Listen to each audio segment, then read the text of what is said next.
Class 10, Unit 3. The chapter, War the Author. Luigi Pirandello. The passengers who had left Rome by the night express had to stop until dawn at the small station of Fabriano. They then needed to continue their journey by the old-fashioned local train to Sulmona.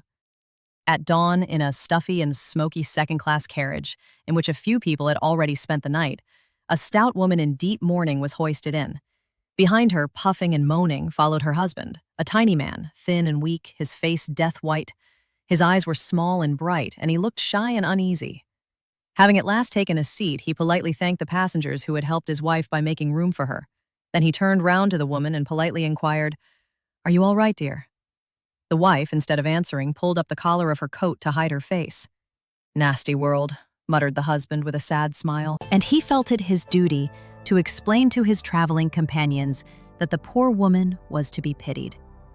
The war was taking away from her their only son, a boy of 20. Both of them had devoted their entire life to him.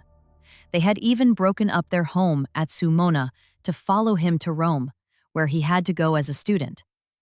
They allowed him to volunteer for war with an assurance that for at least 6 months he would not be sent to the war front. And now, all of a sudden, they received a wire from him saying that he was due to leave in 3 days' time. They were now going to see him off. The woman was twisting and wriggling, at times growling like a wild animal. She felt certain that all those explanations would not have aroused even a shadow of sympathy from those people. They were all, most likely, in the same plight as herself. One of them, who had been listening with particular attention, said, "You should thank God that your son is leaving for the front only now. Mine had been sent there the first day of the war. He has already come back twice wounded and been sent back again to the war front." "What about me? I have 2 sons and 3 nephews at the front," said another passenger. "Maybe, but in our case it is our only son," ventured the husband. "What difference can it make? You may spoil your only son by excessive attentions, but you cannot love him more than you would love all your other children if you had any. Parental love is not like bread that can be broken in pieces and split amongst the children in equal shares.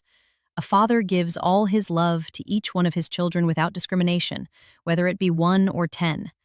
If I am suffering now for my 2 sons, I am not suffering half for each of them, but double." "True, true," sighed the embarrassed husband. "But suppose a father has 2 sons at the front and he loses one of them. There is still one left to console him, while—" "Yes," answered the other, getting cross. "A son left to console him, but also a son left for whom he must survive in distress. Don't you see how my case would be worse than yours?" "Nonsense," interrupted another traveler, a stout, red-faced man with bloodshot eyes. He was panting. From his bulging eyes seemed to spurt inner violence of an uncontrolled vitality. "Nonsense," he repeated. "Do we give life to our children for our own benefit?" The other travelers stared at him in distress. The one who had had his son at the front since the first day of the war sighed. "You're right. Our children do not belong to us, they belong to the country." "Bosh," retorted the stout traveler.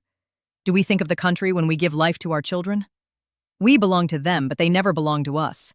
And when they reach 20, they are exactly what we were at their age. Now, at our age, the love of our country is still great, of course, but stronger than it is the love of our children. Is there any one of us here who wouldn't gladly take his son's place at the front if he could?" There was a silence all round, everybody nodding as if to approve. The stout man continued, "Isn't it natural that at their age they should consider the love for their country even greater than their love for us? If country is a natural necessity like bread, somebody must go to defend it. And our sons go when they are 20, and they don't want tears because if they die happy. Everyone should stop crying. Everyone should laugh, as I do. Or at least thank God, as I do, because my son, before dying, sent me a message. He was dying satisfied at having ended his life in the best way he could have wished. That is why, as you see, I do not even wear mourning." He shook his light fawn coat as if to show it off. His lips were trembling. His eyes were watery and motionless. He ended with a shrill laugh, which might well have been a sob. Quite so," agreed the others. The woman, bundled in a corner, had been sitting and listening till he finished.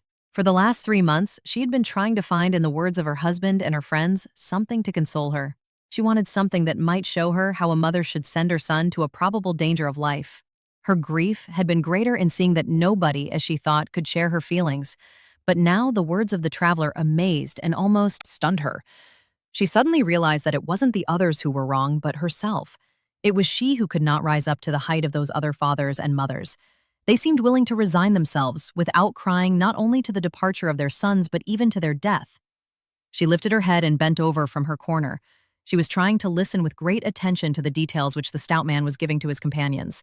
He was telling them the way his son had fallen as a hero for his country, happy and without regrets. It seemed to her that she had stumbled into a world so far unknown to her, and she was so pleased to hear everyone joining in congratulating that brave father, so stoically speaking of his child's death.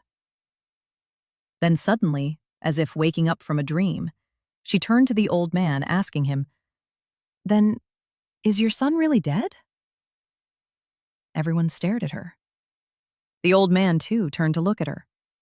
He fixed his great, bulging, horribly watery eyes deep in her face.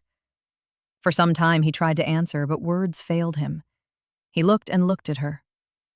It was as if only then, at that silly, incongruous question, he had suddenly realized at last that his son was really dead, gone forever, forever. His face contracted and became horribly distorted. Then he snatched in haste a handkerchief from his pocket and, to the amazement of everyone, broke into harrowing, heartbreaking, uncontrollable sobs.